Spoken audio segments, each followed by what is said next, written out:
Hello and welcome to all of you on my YouTube channel. तो आज की इस वीडियो में हम आर्मस्ट्रॉन्ग नंबर को सीखेंगे।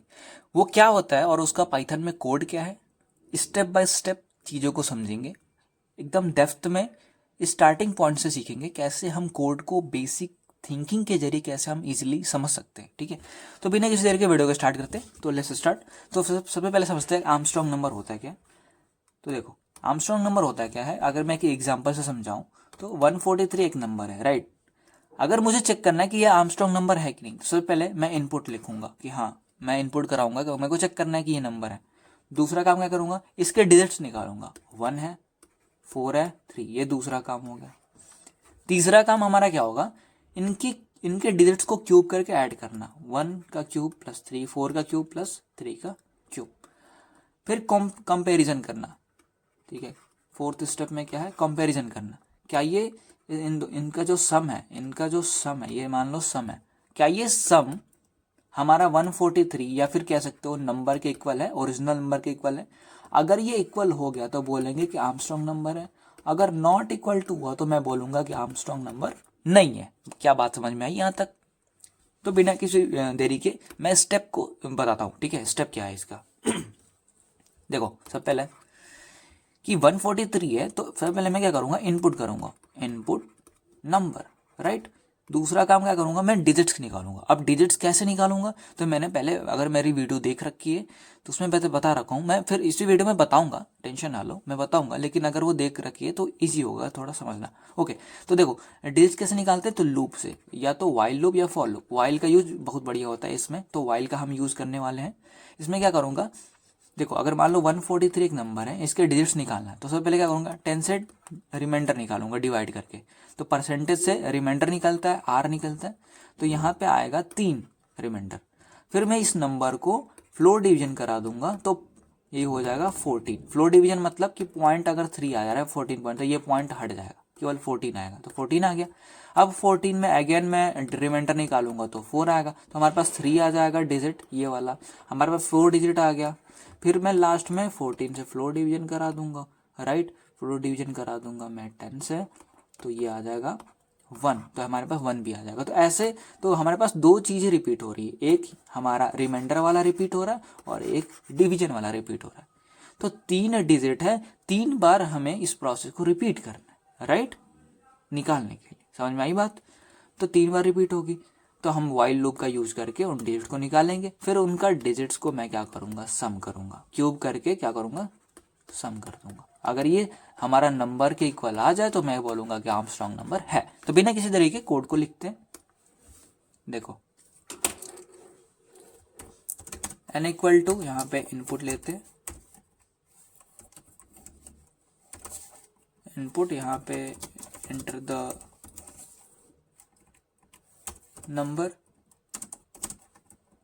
ठीक है, फिर मैं क्या करूँगा, तो देखो हमें लास्ट में कंपैरिजन करना है कि क्या हमारा नंबर सम के इक्वल है। तो इसीलिए कंपैरिजन कभी भी यूज करें आप तो एक टेम्प्ट वेरिएबल डिक्लेयर कर लें, क्योंकि टेम्प्ट को पता है कि उसके अंदर क्या होने वाला है, बट एन को नहीं पता कि उसके अंदर क्या होने वाला है, क्योंकि वो वेरिएबल है, हम डालने वाले हैं, अब इसको पता नहीं है, लेकिन टेम्प्ट को पता है उसके अंदर एन होने वाला है। ठीक है, तो कभी हम कंपेरिजन करें कभी भी हमें टेम्प वेरिएबल डिक्लेयर कर ले। ठीक है, okay.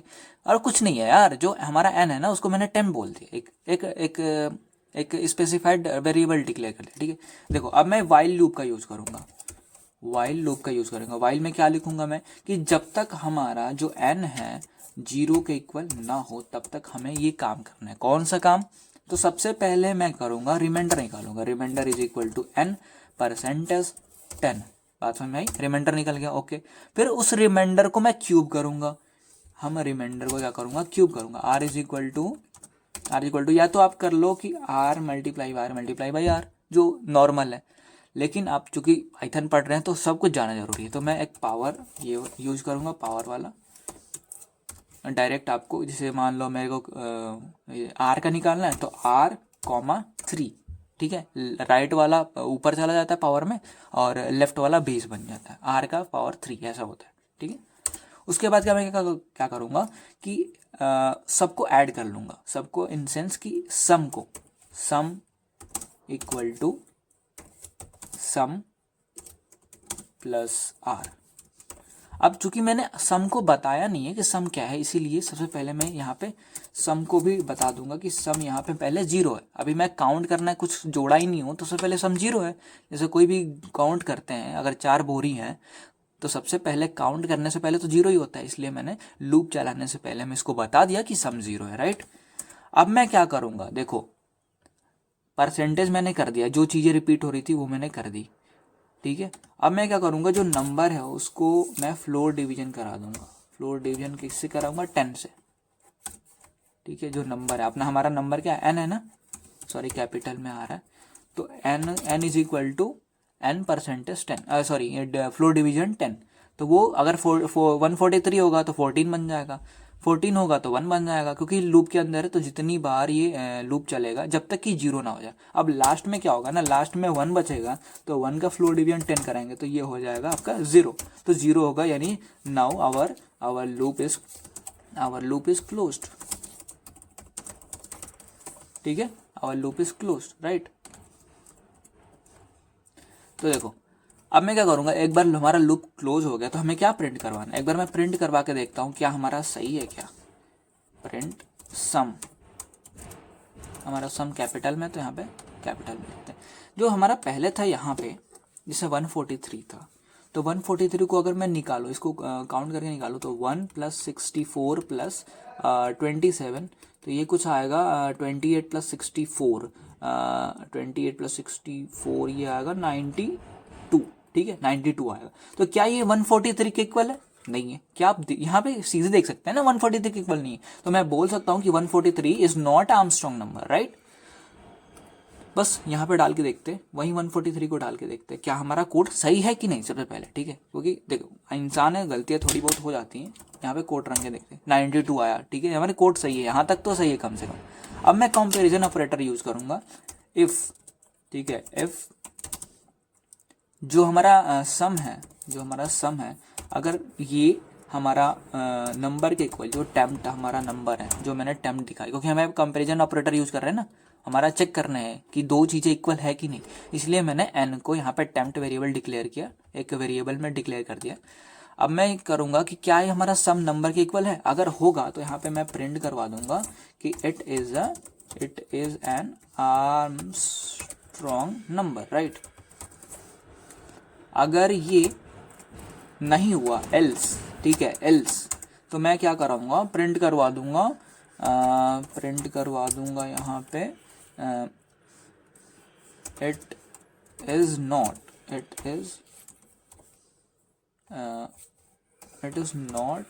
N Armstrong number, right, ठीक है, इतना ही लिखता हूँ नंबर। तो मैं रन करवा के देखता हूँ, लाइक अगर मैं 143 का ही चेक करूँ, 143 नहीं था, तो क्या ये कर रहा है, हाँ, it is not Armstrong number, right. अगर मैं कोई आर्मस्ट्रॉन्ग नंबर लूँ, जैसे 153 क्या होता है ना, 153 तक ये आर्मस्ट्रॉन्ग नंबर होता है, let's check it out. Yes, this is a Armstrong number, क्यों कि अगर मैं यहाँ पे लिखूँ 143 या फिर यहाँ पे कैलकुलेशन ही कर लेता हूँ ना, ओके, सो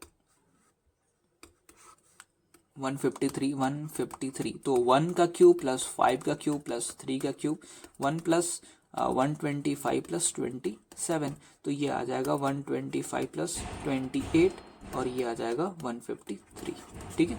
तो ये आर्मस्ट्रॉन्ग नंबर है। आई होप आपको ये कंसेप्ट क्लियर हुआ होगा। Thanks for watching my video, bye bye, take care.